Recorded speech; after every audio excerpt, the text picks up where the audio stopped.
Welcome back to the Deep Dive. I'm Trish. And I'm Tom. This is our Business Leaders Cyber Briefing, Deep Dive number 12. Our aim, as always, is to get you informed and prepared on critical topics fast. That's right. And today, we're diving into some really fresh data. Essential stuff for anyone running an organization in the UK. We're looking at the brand new 2025 UK Cyber Breaches Survey. Yep.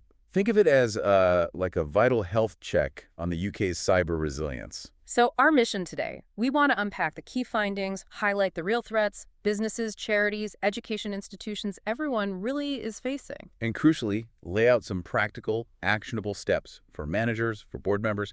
Plus, we'll talk about how external expertise can help. Specifically thinking about NCSC cyber advisors, like our sponsor, Coolwater Cyber. Exactly. Knowing where to get effective help is key. And a big thank you to Coolwater Cyber for sponsoring this deep dive. So, Tom, before we get into the meat of it, what exactly is this survey for anyone who hasn't come across it? Good question. It's an official statistic, Trish. Yeah. So it's rigorous, it's reliable. Okay. It's based on, well, thousands of surveys with UK organizations, and it's backed up by these really insightful, in-depth interviews. So it gives a pretty clear picture. Yeah, a very clear picture of their cybersecurity practices and, maybe more importantly, the actual cyber incidents they've dealt with over the last year. It's probably our best annual snapshot of the UK cyber landscape. Okay, right. Let's unpack those findings then. The threat landscape. What are organizations actually seeing? What's hitting them day to day? Well, year after year, one thing really stands out, and it's by a huge margin. Phishing. Still phishing. Still phishing. The survey confirms it again. A staggering 85% of businesses and 86% of charities reported their staff getting fraudulent emails or, ending up on fake websites in the last 12 months. Wow, so that's almost 9 out of 10. It really is just everywhere, isn't it? Absolutely everywhere. What else is high on the list? What are the next most common things? Well, after phishing, you've got others impersonating the organization or its staff. That hit about a third of businesses and charities. Okay, still quite high. Mm-hmm. Then there's malware targeting devices, viruses, spyware, that kind of thing. That was reported by around 18% of businesses, a bit less for charities. Right. And then, less common, but still pretty serious, are things like website or social media account takeovers, and of course, ransomware. Yes, ransomware always gets the headlines. What were the figures there? Ransomware targeting devices specifically, that was 6% of businesses and 4% of charities reporting that in the last year. So, phishing is clearly the biggest in terms of sheer volume. But the survey looked into something else, didn't it? Why phishing is often the most disruptive. Yes, and the qualitative interviews, those conversations they had, were really revealing here. It's the volume. That's the killer. Just the sheer number of emails. Exactly. Organizations talked about phishing emails being a daily thing, a constant barrage, and that just consumed huge amounts of staff time dealing with alerts, reporting them, blocking senders, investigating. It's like death by 1,000 paper cuts, or emails, I suppose. Right. It's that cumulative drag on productivity, not just the one successful click maybe leading to something worse. Precisely. And phishing, it's often just the start. The survey found that for quite a chunk of organizations where phishing was the most disruptive thing, around 19% of businesses, even higher for charities at 25%, it directly led to impersonation attacks. Okay. So the phish gets the credentials maybe, and then they use those to impersonate someone. That makes sense. That's the typical pathway, yeah. What about the sophistication? Are these phishing attacks getting, better, harder to spot? Definitely. The interviews really highlighted concerns about how phishing is evolving, specifically the growing use of AI. AI in phishing, how does that work? Well, scammers are using AI tools to craft much more convincing emails. Better grammar, better spelling, more tailored language. It makes them harder for busy staff members to spot, especially when they're dealing with that huge volume already. So the AI just makes the volume problem even harder to manage. It adds another difficult layer, absolutely. Yeah. Okay, so that paints a pretty clear picture. Phishing is dominant, disruptive, and getting smarter. Given all that, how are organizations actually prioritizing cybersecurity? Is the message getting through to senior management? Well, the good news here is, yes, largely it is. Cybersecurity is seen as a high priority by senior management in 3/4 of organizations overall. 75%. That's pretty good. And it's much higher for medium and large businesses. We're talking over 90%, even up to 98% for large businesses. And that level of priority, it's held steady since 2023, which is really positive, given the economic pressures. Right. Stability and prioritization is key. Does that actually translate into spending? Are they still investing? Generally, yes. Hmm. The interviews suggest that investment in cybersecurity has mostly stayed the same or even increased a bit over the past year. And what's driving that? It's exactly what we've been talking about, the perceived increase in the number and sophistication of attacks. Hmm. Leaders are seeing the threat, they understand it's growing, and they know they need to keep investing to keep up. Okay, so threat perception is driving investment. That makes sense. But are organizations actually using the resources out there to help them? Government guidance, things like the Cyber Aware campaign or the Cyber Essentials scheme. This is where it gets a bit disconnected. Overall awareness of these government resources is still quite low. Really? Even Cyber Essentials? Yeah, Cyber Essentials awareness is only around 12% for businesses, 11% for charities. But there's a big difference depending on size. Medium and large businesses are much, much more likely to know about these schemes. Interesting. So bigger companies are plugged in, but overall awareness needs work. What about actually doing Cyber Essentials, getting certified? Does the survey look at that? It does. And actual adherence having the certification is low overall, only 3% of businesses. Only 3%. Yeah.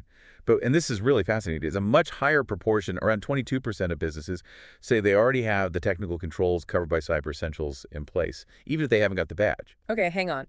So nearly a quarter have the right technical stuff set up, the sort of guts of Cyber Essentials, but less than 1 in 20 actually have the certificate. Why? Why the gap? That's a great question. And the interviews gave some clues. What motivates the few who do get certified then? Often it's external pressure. Client demand is a big one. Customers asking suppliers to prove they meet a certain security standard. So commercial drivers. Exactly. Also, sometimes internal pressure from the board or a desire to shift the staff culture around security. And sometimes it's just for peace of mind, knowing you've hit a recognized benchmark. So why don't the other 19% who have the controls get certified? Well, the gap could be down to the perceived admin effort, maybe the cost of the audit, or perhaps they just don't see the value unless a specific client demands it. It suggests quite a few are doing the right things technically, but maybe not leveraging that external validation or the framework's full benefits. Right. Doing the work but not getting the diploma, sort of. Okay, so we've looked at threats, priorities, preparedness. What are the big practical challenges organizations are facing on the ground when they try to improve things? A major one, particularly hitting smaller organizations, is simply a lack of in-house expertise and capacity.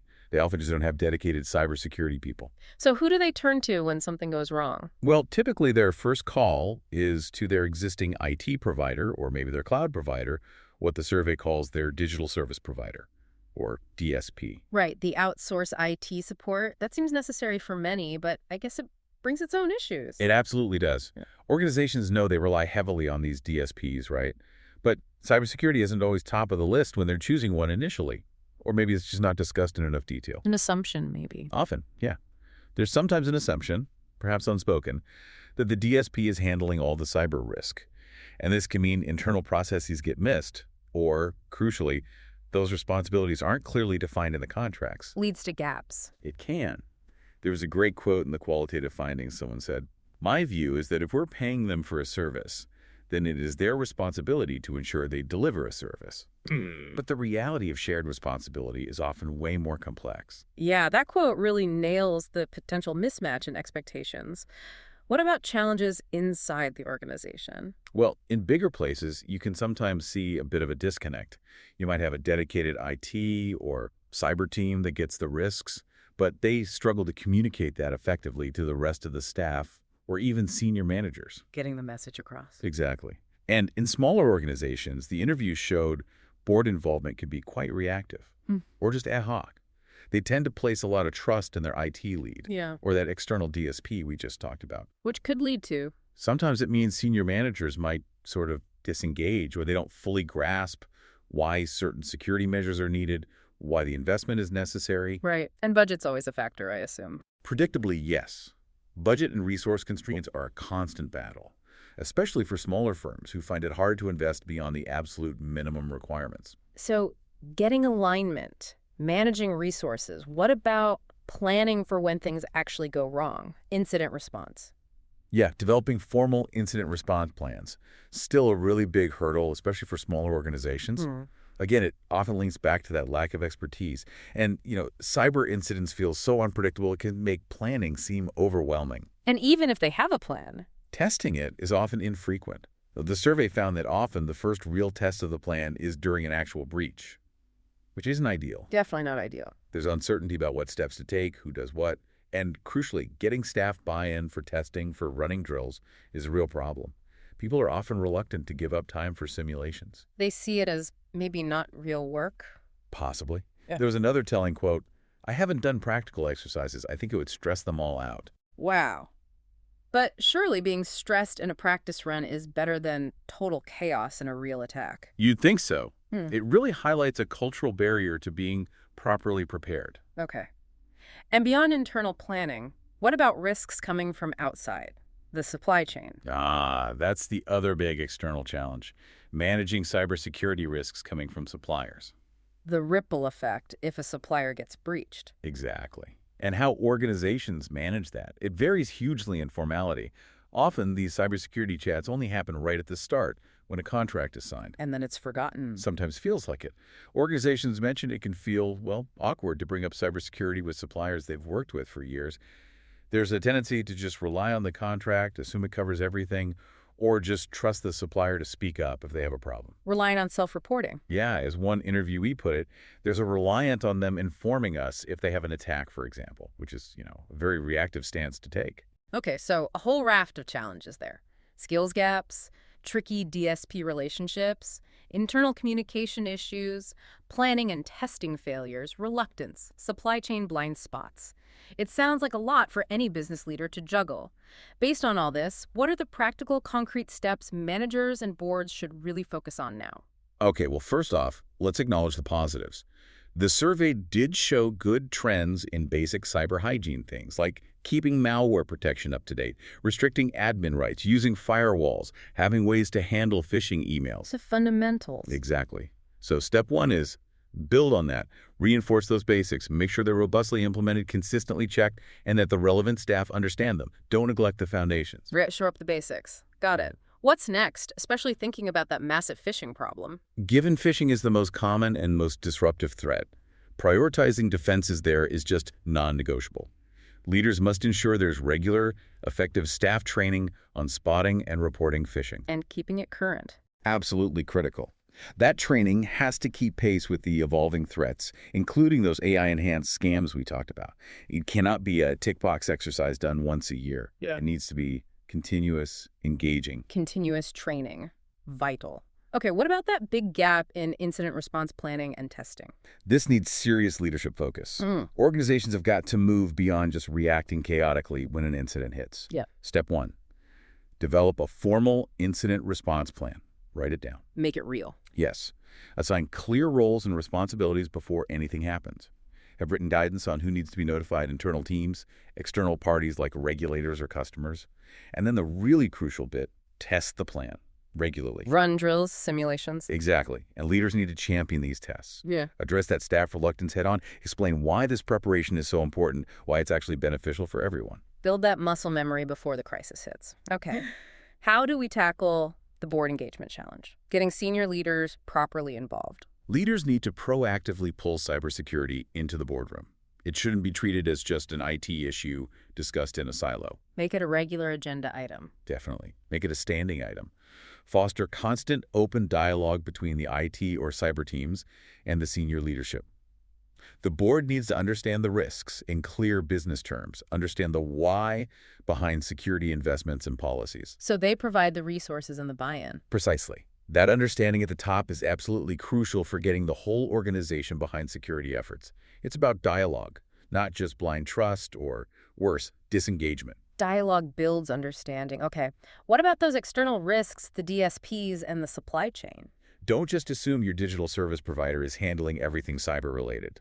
When you're choosing a DSP or reviewing an existing one, make cybersecurity requirements an explicit part of the conversation. Check the contracts. Yes. Review contracts carefully. Make sure cybersecurity responsibilities are clearly spelled out for both sides. And for the wider supply chain, especially for critical suppliers, implement more formal processes. Like what? Could be contractual clauses demanding certain security standards. Could be sending out cybersecurity questionnaires. Maybe even requiring suppliers to hold certifications, like Cyber Essentials. Ah, pushing requirements down the chain. And importantly, keep the conversation going. Don't just discuss cybersecurity once when the contract starts. Maintain ongoing communication about it. Right. Formalize and clarify those external relationships. And finally, you mentioned Cyber Essentials earlier.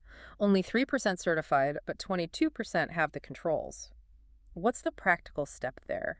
Well, since many organizations already have those underlying controls, leaders should seriously consider pursuing accreditations like Cyber Essentials or Cyber Essentials Plus, where it makes sense. What's the benefit if they have the controls anyway? It provides that recognized, externally checked baseline of security.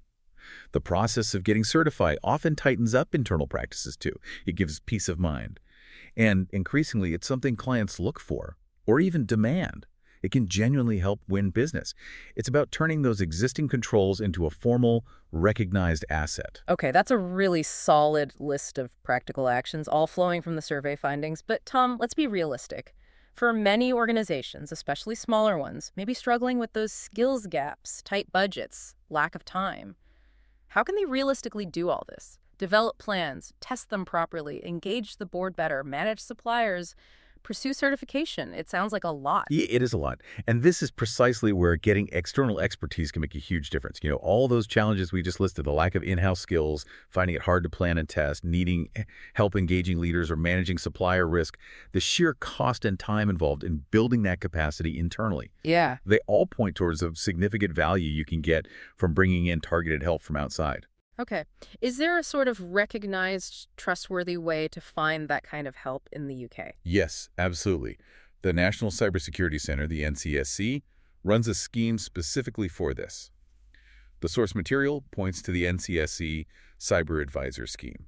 They describe it as offering practical hands-on help for smaller organizations through a network of NCSC-assured advisors. Okay, NCSC-assured advisors. Sounds good. And what kind of practical help can they actually provide, tying it back to the survey's problem areas? Well, external cybersecurity advisors, especially these NCSC-assured ones, and our sponsor, Coolwater Cyber, is a perfect example of this kind of specialist advisor. They can provide exactly that targeted, practical support.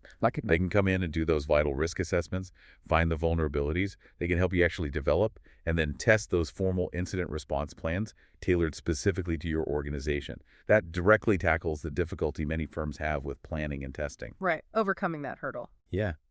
They can advise on implementing the essential technical controls we talked about, maybe help you navigate the process for getting Cyber Essentials certified if that's the goal. They can deliver really tailored, effective staff training, including on spotting those newer, trickier phishing emails. So they can directly plug quite a few of the gaps the survey identified. Exactly. They can also offer expert advice on how to talk to senior management about cyber risk in a way that resonates. They can help build sensible processes for managing supply chain security. And importantly, they can often deliver these services quickly and pretty cost-effectively, certainly compared to trying to hire specialist staff or build that deep expertise entirely in-house. So it's about bringing in the specific skills needed for the specific tasks required to boost security. Precisely. It's a strategic way for organizations facing these challenges to accelerate their progress. It allows them to implement the crucial steps highlighted by the survey without needing to become cybersecurity gurus themselves overnight. Getting expert help where it's needed most to build resilience faster makes a lot of sense. It really does. Well, this deep dive into the 2025 UK Cyber Breaches Survey has been incredibly useful, Tom. Absolutely, Trish. I think the core message is pretty clear. While it's great that leaders are prioritizing cybersecurity and progress is being made on basics, there are still significant gaps, especially around proactive planning, proper testing, managing those external risks like DSPs and supply chains, and keeping staff training effective against evolving threats like AI-driven phishing. And tackling those gaps needs focused, practical action following the steps we've discussed. And that action can be seriously boosted, maybe even made possible for some, by bringing in the right external expertise. Thinking about schemes like the NCSC Cyber Advisor Program and advisors like Coolwater Cyber. Right. So as we wrap up, here's something for you, our listener, to mull over after this deep dive. Based on everything we've heard from the survey, and thinking especially about that highly disruptive phishing threat, How confident are you, really, that your organization's incident response plan would actually hold up if it were tested tomorrow? And maybe more immediately. What's just one practical step, however small, you could commit to taking this week to start improving your organization's cyber preparedness? Find that one step. Make it happen. Excellent point, Tom. Thank you for joining us for this deep dive into the latest UK cyber breaches survey. Always good to unpack these findings. Thanks, everyone, for listening.